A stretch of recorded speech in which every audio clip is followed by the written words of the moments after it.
अरहंताणम नमो अरहंताणम नमो अरहंताणम। आपको छोटी बात लगती होगी कि हम तो इतने इतने बड़े अभ्यास कर चुके, इस परेड ग्राउंड में न जाने क्या क्या कर चुके और इतने बड़े हो गए, पढ़े लिखे भी हैं, इतना काम किया है और अब हमें बताया जा रहा है कि दीर्घ श्वास लें, ऐसा श्वास लें। बड़ी छोटी सी बात लगती है, अटपटी बात लगती होगी कि ये क्या हम बच्चे हैं जो इस प्रकार की बातें बताई जाए? शायद ये एक प्रश्न पैदा हो सकता है, पर मैं ये मानता हूं आज हिंदुस्तान की 70 करोड़ लगभग जनता यदि सही ढंग से श्वास लेने लग जाए तो शायद एक नई पीढ़ी का निर्माण हो सकता है। नया चिंतन, नया जीवन और जीवन की नई पद्धति का निर्माण हो सकता है। हमारी गलत श्वास की पद्धति के कारण इस प्रकार की मनोविकृतियां पैदा होती है कि आने वाली पीढ़ी भी उससे बच नहीं पाती।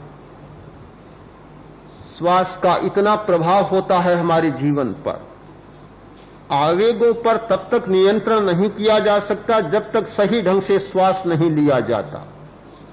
सही ढंग से श्वास लेना बड़ी अद्भुत बात है, किंतु पता नहीं कुछ गलत मान्यताएं हैं। हमारा दूसरा शिविर चल रहा था, प्रशिक्षण शिविर, सी स्कीम में डॉक्टर कासलीवाल जो इस विषय के बहुत विशेषज्ञ हैं उपस्थित थे। मैंने कहा कि श्वास लेते समय पेट फूलना चाहिए और श्वास छोड़ते समय पेट सिकुड़ना चाहिए। उन्होंने कहा यह कैसे होगा, ये कैसे होगा? बड़ा आश्चर्य हुआ उनको। कुछ विद्यार्थी कहते हैं कि हमें तो पुस्तकों में यही पढ़ाया जाता है कि सीना फूलना चाहिए, पेट फूलने की कोई जरूरत नहीं है। क्योंकि हम श्वास लेते हैं तो श्वास फेफड़े से आगे नहीं जाता। पेट और फेफड़े के बीच में एक मांसपेशी होती है, डायाफ्राम, तनुपट कहते हैं हिंदी में जिसे, वह मांसपेशी होती है, तो श्वास उससे नीचे जाता नहीं। ठीक बात है, श्वास उससे नीचे नहीं जाता, किंतु जब डायाफ्राम नहीं सरकता, मांसपेशी व तनुपट नीचे नहीं सरकती, तो पेट को अच्छा व्यायाम नहीं मिलता। बहुत सारी पेट की बीमारियां छोटे श्वास के कारण होती है। बहुत सारी बीमारियां जो मानसिक बीमारियां इस गलत श्वास की पद्धति के कारण होती है। आज का युग वैज्ञानिक शोधों का युग है। आज नई नई बातें सामने आ रही है। हम लोग जो ज्यादा उपेक्षा करते हैं या तो श्वास की या भोजन की। भोजन के बारे में बहुत लापरवाह है, कोई ध्यान नहीं देते। इतना ही अर्थ समझ रखा है कि पेट भर लेना, बस बात समाप्त हो गई। अब कोरी रोटियां ही रोटियां खा ली, कोरा कार्बोहाइड्रेट खा लिया, कोरा श्वेत सार खाया, पेट तो भर गया, पर परिणाम क्या होगा कि सारा शरीर का संतुलन बिगड़ जाएगा। मन का संतुलन भी बड़ा खतरनाक होता है तो शरीर का संतुलन भी बड़ा खतरनाक होता है। संतुलित भोजन और संतुलित मन, ये दो स्थितियां होती हैं तो हमारी सारी गतिविधियां ठीक चलती है। असंतुलित भोजन में जो चाहिए, वसा की भी जरूरत, चिकनाई की भी जरूरत होती है, लवण की जरूरत होती है, विटामिन्स की जरूरत होती है, क्षार की जरूरत होती है। ये सारी आवश्यकताएं होती है, प्रोटीन भी आवश्यक होता है।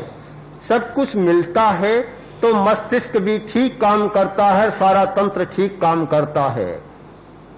अन्यथा अनेक मानसिक विकृतियां पैदा हो जाती है। पहले यह माना जाता था कि मानसिक रोग मानसिक कारणों से पैदा होते हैं, किंतु आज यह बदल गया चिंतन। आज ये हो गया कि असंतुलित भोजन के कारण, कुपोषण के कारण बहुत सारी मानसिक बीमारियां होती है। तो जैसे भोजन का असंतुलन, वैसे मन का असंतुलन, ये दोनों आज समस्या बने हुए हैं।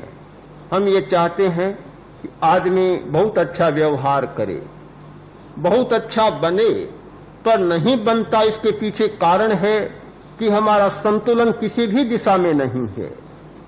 तो मानसिक संतुलन के लिए श्वास का अभ्यास बहुत आवश्यक है।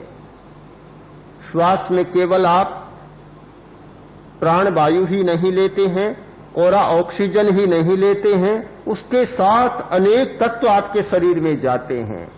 प्राण शक्ति भी उसके साथ शरीर में जाती है। हम जो जी रहे हैं केवल इन मिनरल्स, विटामिन्स के आधार पर ही नहीं जी रहे हैं। सबसे बड़ा जीवन का आधार है हमारी प्राण शक्ति। प्राण शक्ति रहती है तो आदमी अच्छे ढंग से जीता है, और प्राण शक्ति चुक जाती है तो 1000 दवाइयां, 1000 उपाय, 1000 डॉक्टर मिल जाएं, किसी को बचाया नहीं जा सकता। तो जीने का मुख्य आधार है हमारी प्राण शक्ति। हम दीर्घ श्वास के अभ्यास के द्वारा प्राण का भी संग्रह करते हैं। प्राण कहीं से खरीदना नहीं पड़ता, कहीं से लाना नहीं पड़ता। हमारे आसपास बहुत है, पूरा आकाश मंडल प्राण से भरा है।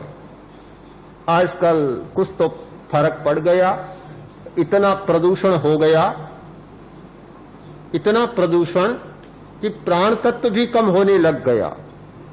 फिर भी अभी तक हिंदुस्तान में यह सुरक्षा है कि उतना प्रदूषण नहीं है। अभी भी प्राण तत्व काफी बचा है। हम प्राण तत्व को ले सकते हैं। जिस व्यक्ति ने दीर्घ श्वास का अभ्यास किया है, पूरा श्वास लेना सीखा है, वह प्राण शक्ति से कभी खाली नहीं हो सकता, और प्राण शक्ति के अभाव में वह ग्रस्त नहीं हो सकता बीमारियों से और मानसिक व्याधियों से। इस प्रयोग का आप मूल्यांकन करें कि बहुत जरूरी है ये अभ्यास। छोटी सी बात लगती है, पर छोटी बात बहुत मूल्यवान होती है। हमारी आदत तो एक है कि जो सबसे ज्यादा अनिवार्य है उसे हम सबसे ज्यादा कम मूल्य देते, सबसे कम मूल्य देते हैं। पानी हमारे लिए बहुत जरूरी है, पानी को कम मूल्य देते। सूर्य का ताप हमारे लिए बहुत जरूरी है, उसे भी हम कोई मूल्य नहीं देते, क्योंकि बिना मूल्य मिलता है। एक अध्यापक ने विद्यार्थी से पूछा कि बताओ कि बिजली के प्रकाश में और सूर्य के प्रकाश में क्या अंतर होता है। उसने कहा यह तो बहुत सीधी बात है। क्या प्रश्न पूछा आपने? बहुत सीधी बात है कि बिजली का प्रकाश पैसे से मिलता है और सूर्य का प्रकाश बिना पैसे मिल जाता है। इतनी सीधी बात है।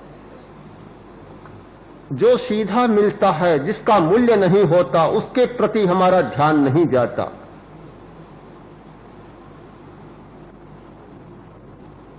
श्वास, हवा बिना पैसे मिलती है, हमारा ध्यान केंद्रित नहीं होता। रोटी का मूल्य है तो बहुत सावधानी बरतते हैं, कपड़े का मूल्य है तो बहुत सावधानी बरतते हैं, मकान का मूल्य है तो बहुत सावधानी बरतते हैं। जिनका मूल्य है उनके प्रति हम सावधान हैं, और जिनका मूल्य नहीं है उनके प्रति हम सावधान नहीं है। किंतु अनिवार्यता की दृष्टि से देखें, रोटी के बिना एक आदमी 100 दिन जी सकता है, 100 दिन। हमारे कुछ साधु साध्वियां ऐसे हैं जिन्होंने 100 दिन तक कुछ भी भोजन नहीं खाया, 6 महीने तक कुछ भी नहीं खाया। 6 महीने का उपवास करने वाले लोग आज भी हैं, और ऐसे भी लोग हैं 12 महीने तक केवल छाछ के ऊपर आने वाले पानी के सिवाय कुछ भी खाया नहीं और पिया नहीं। उधर मेवाड़ में छाछ को गर्म करते हैं और ऊपर जो पानी आता हरा हरा, उसे बोलते हैं आँच। उस आँच को पीकर और 12 महीने का पूरा समय बिताया, न कुछ खाया और न पानी भी पिया। ऐसे लोग हैं। तो खाए बिना तो बहुत दिन रहा जा सकता है, पर पानी पिए बिना नहीं रहा जा सकता, बहुत कम दिन रह पाते। श्वास लिए बिना अगर मैं आपसे कहूं कि 10 मिनट बिल्कुल श्वास न लें, कौन मानेगा इस बात को? एक व्यक्ति भी शायद यहां नहीं होगा। 10 मिनट की बात मैंने बहुत कह दी। 1 मिनट भी श्वास न लें, 1 मिनट में तो जी घबराने लग जाएगा। किसी किसी का कोई अभ्यास किया हुआ हो तो बात छोड़ देता हूं, पर सामान्य आदमी का जी मचलाने लगेगा, ऐसा लगेगा कि जी तो निकल रहा है, नहीं रहा जा सकता। अनिवार्यता श्वास की ज्यादा है या रोटी की ज्यादा है? श्वास की ज्यादा है। अनिवार्यता तो है, पर बिना पैसे मिलता है, इसलिए उपेक्षा श्वास की ज्यादा होती है, रोटी की कोई उपेक्षा नहीं करता। हम इस बात पर ध्यान केंद्रित करें। आप जो प्रयोग कर रहे हैं, एक प्रकार से जीवन की नई पद्धति को समझने का अभ्यास कर रहे हैं कि हमारे जीवन की पद्धति यह होनी चाहिए कि जिसका जितना मूल्य उसे उतना मूल्य देना हम समझ लें। अधिक मूल्य है और कम मूल्य दिया जाता है, वह सामाजिक जीवन अच्छा नहीं होता। संस्कृत के काव्य में, महाकाव्य में एक वचन आता है कि पूज्य पूजा व्यतिक्रमे। जहां पूज्य की पूजा का व्यतिक्रम होता है वहां समस्याएं पैदा होती है। जो जितना पूज्य उसकी उतनी पूजा होनी चाहिए। आज की हमारी सामाजिक पद्धति, जीवन की पद्धति ऐसी बन गई कि जिसका जितना मूल्य उसका उतना मूल्य नहीं आंका जा रहा है। हमें श्वास का सबसे ज्यादा मूल्यांकन करना चाहिए। दूसरी बात, प्राण शक्ति का सबसे ज्यादा मूल्यांकन करना चाहिए। प्राण शक्ति का प्रयोग, दीर्घ श्वास का प्रयोग और फिर आने वाले जो प्रयोग हैं, एक प्रयोगों की ऐसी श्रृंखला कि जिसका जितना मूल्य उसे उतना मूल्य दिया जाए, एक नई जीवन की पद्धति बनेगी। इसका परिणाम यह होगा कि अनायास मानसिक संतुलन स्थापित होगा।